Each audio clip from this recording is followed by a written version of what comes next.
and all I seen was a flash of light, and away I went. And I came to again, and the sailor that was next to me,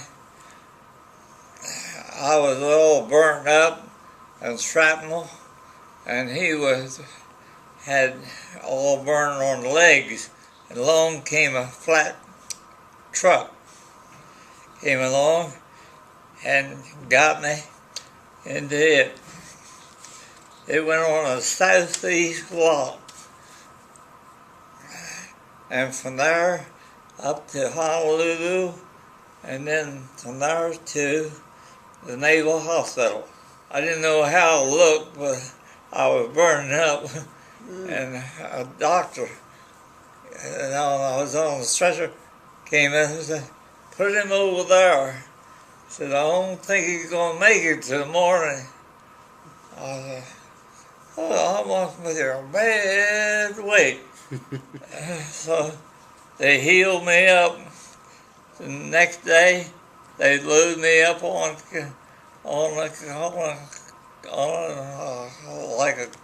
like a truck and carried me right back to the naval yard. I've seen some of the other, but as soon as they see me, said, "I thought you were dead." I said, "No, I'm not." He said, "Well, boys, look at that. Tom's here. Tom's here." And they bought me ice cream, cake. Well, I was there when Pearl Harbor came. So they called us all outside, and they had the PA system on. They called us all out of the barracks that we had, went outside.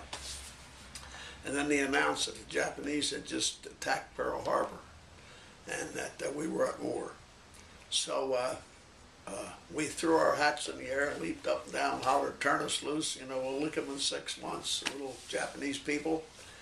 And not knowing we weren't prepared. We weren't prepared at all. We weren't prepared to go to war. We just came out of a depression. So they were training people with broomsticks, rain spouts, and dropping tin cans, pretending they're setting off shells and things. It was terrible. We weren't prepared, and they sunk a lot of our battleships and everything in our fleet. There was 2 people from this town, Elk Mills, that were stationed. I had an uncle named Willard Whiteman. He was at Schofield Barracks. We had another guy, his name was Brian Lovelace, B-R-Y-O-N, I think it was. We called him Barney.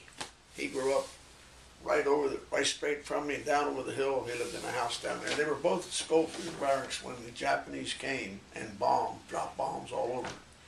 So they ran outside. They had their guns were stacked, and they grabbed their guns and all. But what are they going to do with the 30-06 gun on the airplanes flying over? But they were there. And, of course, I've talked to both of them, and it was quite a mess. They had no defense. They didn't know what was going to happen. It was on a Sunday morning, and people were either asleep or they were on liberty, and they weren't prepared, and the Japanese surprised us and sunk most of our fleet there.